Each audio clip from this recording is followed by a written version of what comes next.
7장 11절에서 14절까지 말씀을 가지고 하나님을 경외하는 자에게 필요한 지혜라는 제목으로 같이 함께 말씀을 나누겠습니다.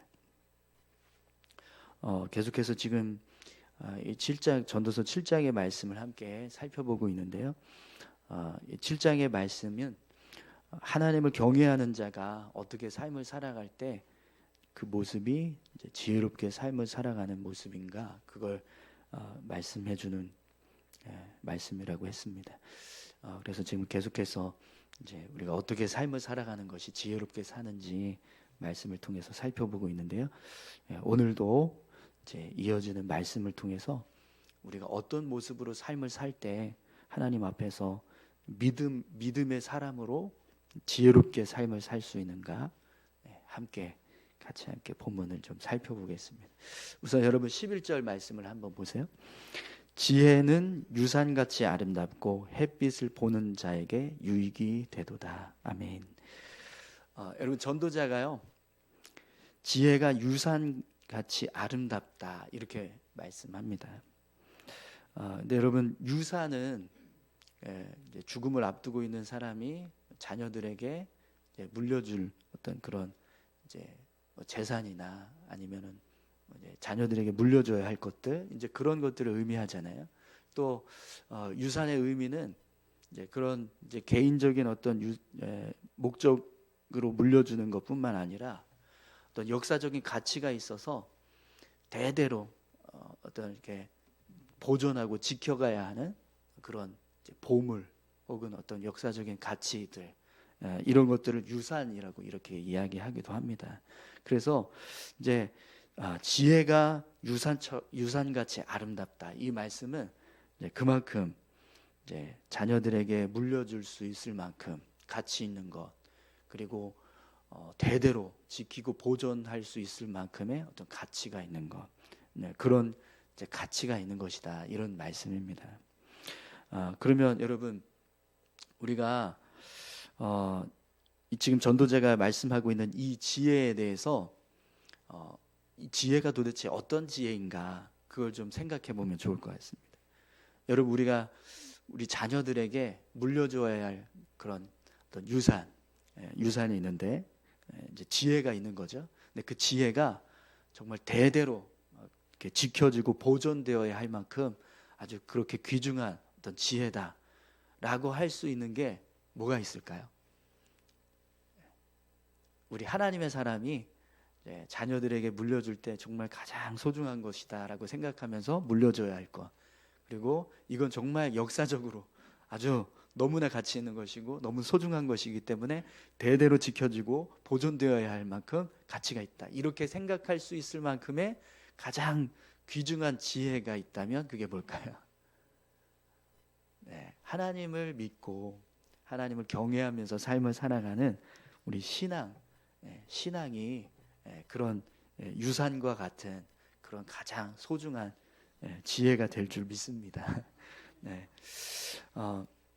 그래서 여러분, 오늘 이 전도자가 이제 이 지혜를 햇빛을 보는 자에게 유익이 되도다, 이렇게 말씀하거든요. 근데 이 햇빛을 보는 자는 이제 살아있는 자라는 의미예요. 그러니까 산 자를 말할 때 이제 햇빛을 보는 자, 이렇게 말씀합니다. 여러분, 한번 그런 이제 이야기들을 들어보신 적 있을 거예요. 내가 이 햇빛을 볼 날이 얼마나 남았냐, 얼마나 남았겠냐, 내가 얼마나 더 이 햇빛을 보겠냐, 이렇게 이제 점점 이제 죽을 날을 앞두고 계신 분들이 종종 그렇게 말하잖아요. 그 표현을 지금 전도자가 쓰는 거예요. 햇빛을 볼 날. 이 햇빛을 본다라는 게 살 날을 말하는 거잖아요. 그래서 햇빛을 보는 자는 산자, 살아있는 자, 이런 뜻이 됩니다. 그러면 이 11절 말씀을 앞에 이 지혜가 유산과 같다라고 하는 그 뜻과 또 산자에게 주어지는 어떤 말씀이라는 것을 종합해서 다시 이제 이야기를 하면 이렇게 되는 거예요. 하나님을 믿고 의지하며 사는 지혜는 유산같이 아름답고 살아있는 자들에게도 유익이 되도다, 이렇게 말씀을 하는 거예요. 그럼 여러분, 정말 하나님을 경외하면서 믿음으로 삶을 살아가는 게 그만큼 지혜 있고 또 가치 있는 것이고 정말 살아있는 자들에게도 유익이 될까요? 네, 유익이 되는 줄 믿습니다. 네, 아멘. 네, 네. 왜 그러냐면 이제 오늘 본문에서 여러분 왜 이 하나님을 경외하면서 믿음으로 살아가는 이 지혜가 산자에게도 유익하냐, 그 이유를 12절에서 전도자가 이렇게 설명하고 있습니다. 우리 12절 같이 함께 보시죠. 지혜의 그늘 아래에 있음은 돈의 그늘 아래에 있음과 같으나 지혜에 관한 지식이 더 유익함은 지혜가 그 지혜 있는 자를 살리기 때문이니라. 아멘. 여러분, 전도자가 지혜의 그늘 아래에 있는 것과 돈의 그늘 아래에 있는 것이 같으나 이렇게 말씀을 합니다. 이게 같다라는 거거든요. 같다. 그럼 여러분, 지금 전도자가 말하는 지혜는 그냥 단순하게 어떤 삶을 살아가는데 이렇게 좀 지혜롭게 살아가는 어떤 그런 지혜를 말하는 게 아니라 하나님을 경외하는 믿음을 말하는 거잖아요. 근데 하나님을 경외하는 믿음이 그 믿음을 의지하면서 삶을 살아가는 모습이 돈의 그늘 안에 있는 거예요. 돈을 의지하면서 사는 모습과 같다. 이렇게 말씀하고 있거든요. 그러면 여러분 이게 맞는 말인가요? 어떠세요? 맞습니까? 틀립니까?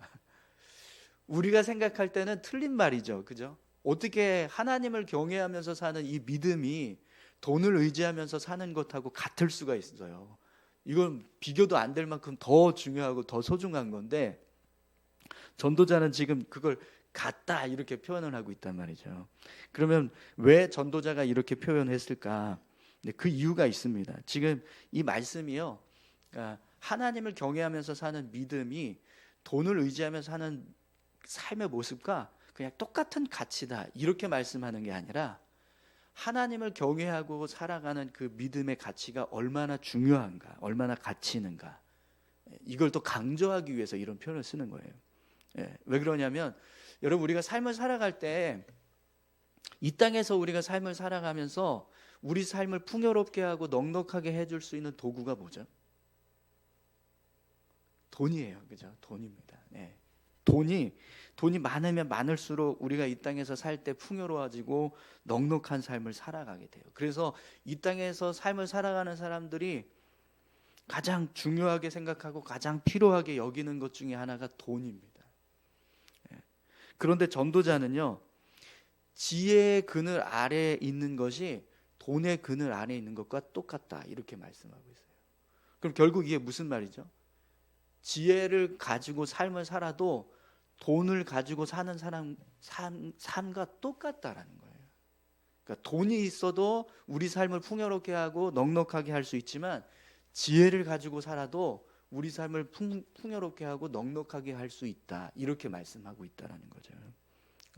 우리가 이 땅에서 삶을 살아갈 때 돈이 우리 삶을 풍요롭게 해주고 넉넉하게 해주는 도구가 되지만 전도자가 생각할 때는요, 지혜도 그렇다는 거예요.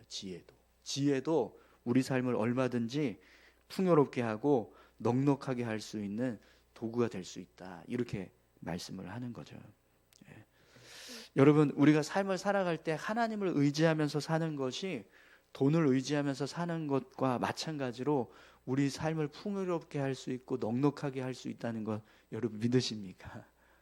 분명히 하나님을 의지하면서 삶을 살아도요, 하나님께서 우리에게 복을 주시면 우리 삶이 얼마든지 풍요롭고 넉넉해질 수 있는 줄 믿습니다. 그렇기 때문에 우리가 삶을 살아갈 때 돈을 더 많이 얻기 위해서 힘쓰면서 사는 게 아니라 하나님을 경외하면서 살기 위해서 더 힘을 써야 하는 거예요. 근데 그 이유를 오늘 본문은 이렇게 말씀합니다. 지혜에 관한 지식이 더 유익함은 지혜가 그 지혜 있는 자를 살리기 때문이니라 이렇게 말씀하는데요.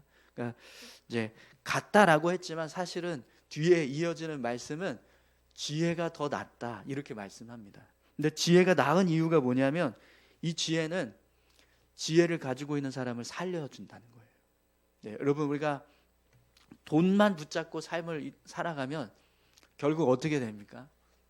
죽습니다. 이 땅에서도 죽지만 하나님 앞에 가서도 죽어요.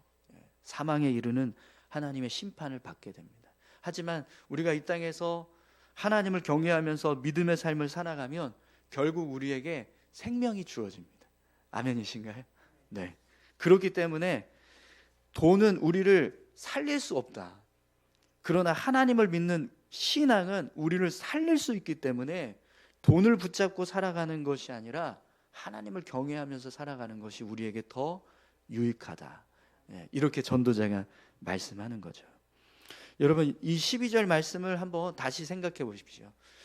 돈을 붙잡고 삶을 살아가도 우리 삶이 풍요로워질 수 있고 넉넉해질 수 있지만, 그러나 하나님을 경외하면서 살아도 우리 삶을 얼마든지 풍요롭게 하고 넉넉하게 할 수 있어요. 그런데 하나님을 경외하면서 삶을 살아가면 거기다가 우리에게 생명까지 얻게 합니다. 그럼 우리가 뭘 붙잡고 살아가는 게 더 유익하게 될까요? 돈이 아니라 하나님을 경외하면서 살아가는 겁니다. 사랑하는 성도 여러분, 우리가 하나님을 의지하고 삶을 살아가는 것은 이 땅에서 우리 삶을 부요하게 할 수 있는 은혜가 되는 줄 믿습니다. 뿐만 아니라 우리의 신앙은 우리가 하나님 앞에 섰을 때 하나님의 그 심판, 영원하신 심판 앞에서 건져지는 생명의 길이 되는 줄 믿습니다. 그렇기 때문에 우리가 이 땅에서 삶을 살아갈 때 정말 가장 소중하게 생각하고 또 그걸 내가 이 땅에서 우리 자녀들에게, 우리 후손들에게 남겨주어야 한다라고 했을 때 그 남겨줘야 될 유산은 하나님을 경외하는, 하나님을 믿고 의지하면서 살아가는 지혜인 줄 믿습니다. 오늘 저와 여러분들이 그렇게 돈의 그늘 아래 있기 위해서 힘쓰는 것이 아니라 지혜의 그늘 아래 있기 위해서 힘쓰면서 사시는 믿음의 삶이 되시기를 축원합니다. 또 오늘 전도자가 우리가 붙들어야 할 삶의 지혜를 한 가지 더 말씀해 주고 있는데요. 13절 함께 보겠습니다. 하나님께서 행하시는 일을 보라. 하나님께서 굳게 하신 것을 누가 능히 곧게 하겠느냐. 아멘. 여러분, 13절을 보면 전도자가 하나님께서 행하시는 일을 보라 이렇게 말씀합니다. 하나님께서 행하시는 일을 보라. 여러분, 하나님께서 행하시는 일을 보라. 이 말씀은요, 우리에게 너무나 중요한 어떤 지혜를 주는 말씀입니다. 우리가 삶을 살아갈 때 늘 하나님께서 행하시는 일에 대해서 우리가 살피고 헤아려야 될 줄로 믿습니다. 근데 왜 그렇게 해야 되죠? 우리 삶을 주관하시는 분이 누구십니까? 하나님이십니다. 하나님이시기 때문에 우리가 삶을 살아갈 때 우리 삶에 일어나는 모든 일들 속에서 우리는 하나님께서 어떤 일을 하고 계신가 이걸 늘 살피면서 살아야 한다라는 거예요. 그래서 전도자는 하나님께서 행하시는 일을 보라 이렇게 말씀합니다. 근데 사실 이 13절의 말씀을 이렇게 우리가 보다 보면 이 앞에서 하나님께서 행하시는 일을 보라 이 말씀은 그냥 뒤에 오는 하나님께서 굳게 하시는 것을 누가 능히 곧게 할 수 있느냐 이렇게 말씀하시는 이 말씀에 주목하기 위한 그냥 어떤 표현으로만 이해할 수 있는데 사실은 앞에 부분이 더 중요한 거예요. 하나님이 행하시는 일을 보라. 근데 왜 그러냐? 하나님께서 행하시는 일은 사람이 곧게 할 수 없다는 거예요. 하나님께서 굳게 하시면 사람이 곧게 할 수 없다. 이것 때문이라는 거죠. 그러니까 하나님께서 굳게 하시는 것을 사람이 곧게 할 수 없다. 이 말씀은 하나님이 행하시는 일에 대해서 사람이 간섭하거나 아니면은 하나님이 행하시는 일을 막거나 그런 일을 할 수 없다라는 거예요. 그러니까 전적으로 하나님께서 행하시는 일은 하나님만 주관하실 수 있다라는 거예요. 근데 여러분, 우리가 살아가는 모든 삶이 하나님이 주관하고 계십니다. 근데 그 하나님이 주관하시는 것에 우리가 관여하거나 뭐 훈수를 둔다거나 아니면 그렇게 하지 마십시오라고 말할 수 없다라는 거예요. 하나님이 그냥 행하시는 대로 우리가 삶을 살아가야 한다라는 거죠. 그러면 여러분, 우리가 삶을 살아갈 때 어떻게 살아가는 것이 지혜로운 사람의 모습일까요? 하나님께서 행하시는 일을 보는 겁니다. 하나님께서 행하시는 일을 본다는 건 하나님, 이 일을 왜 내 인생에 허락해 주셨나? 왜 이런 일들이 지금 나에게 일어나고 있나? 이 속에 담겨져 있는 하나님의 뜻이 무엇인가? 이걸 생각하면서 삶을 살아가라는 거예요. 우리 삶 가운데서 하나님이 행하시는 일들에 대해서 늘 하나님의 뜻을 구하고 하나님이 원하시는 것이 무엇인지 살피고 이렇게 삶을 살아갈 때 그 모습이 지혜로운 삶을 살 수 있다라는 거죠. 근데 여러분, 그렇게 살아야 우리가 살아가는 삶이요, 하나님께서 행하시는 일에 대해서 불평하거나 원망하거나 하지 않게 되고요, 또 후회하거나 뒤로 물러서면서 그렇게 살아가는 삶이 되지 않을 수 있습니다. 오늘 저와 여러분들의 삶이 날마다 하나님께서 행하시는 일을 보면서 사시기를 축원합니다. 하나님께서 우리 삶 가운데 어떤 일을 하고 계신가, 이걸 헤아리면서 삶을 살아갈 때 그게 지혜로운 사람의 모습이라는 거죠. 그래서 여러분 14절을 보시면 전도자가 우리에게 이렇게 살아가라고 말씀하고 있습니다. 형통한 날에는 기뻐하고 곤고한 날에는 되돌아보아라. 이 두 가지를 하나님이 병행하게 하사 사람이 그의 장래일을 능히 헤아려 알지 못하게 하셨느니라. 아멘. 하나님께서 우리 삶을요, 두 가지 삶의 모습으로 병행하셔서 우리 삶을 이루어 가신다고 말씀합니다.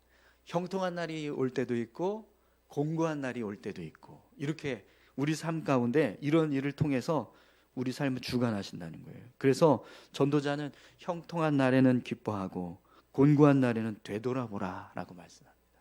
그러니까 내 삶이 형통하다 그러면 이런 형통함을 주신 하나님을 생각하면서 감사하고 기뻐하면서 살라는 거예요. 그리고 내 삶에 곤고한 날이 왔다 그러면 하나님이 왜 나에게 이런 곤고한 날을 주셨는가 생각하고 나 자신을 돌아보라는 겁니다. 네, 너무 지혜롭지 않은 말입니까? 하나님이 우리 인생을 주관하고 계신다는 걸 우리가 믿는다면 우리 삶에 형통함이 주어졌을 때 그 형통함은 분명히 하나님께서 주신 걸 거예요. 그죠?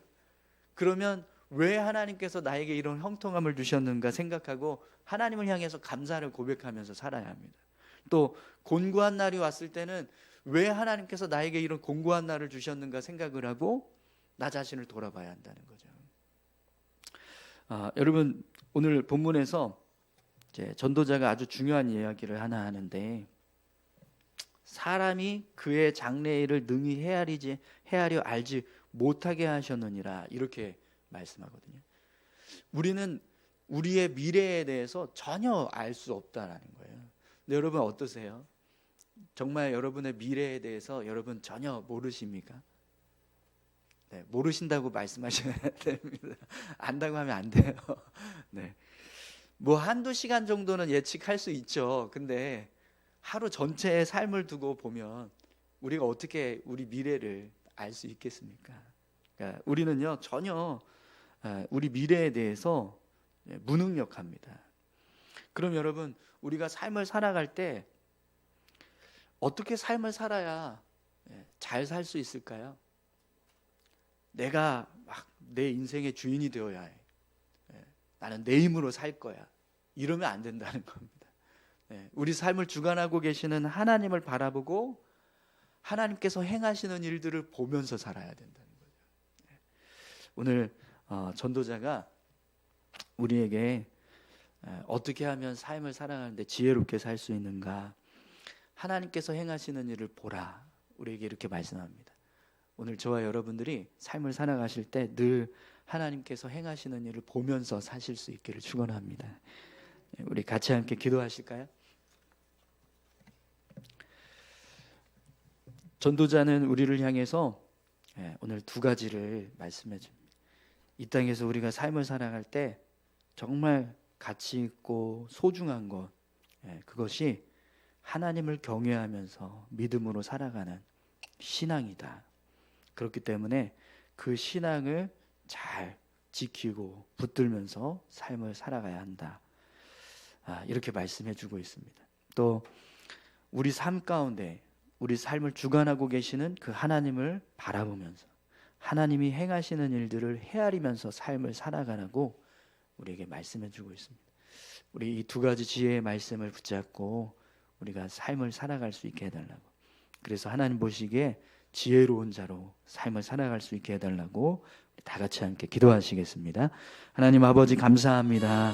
하나님 우리의 인생을 주관하고 계시는 하나님, 우리 삶을 붙잡고 계시는 하나님이심을 믿습니다. 하나님 아버지 그 하나님을 의지해서 삶을 살아가는 것이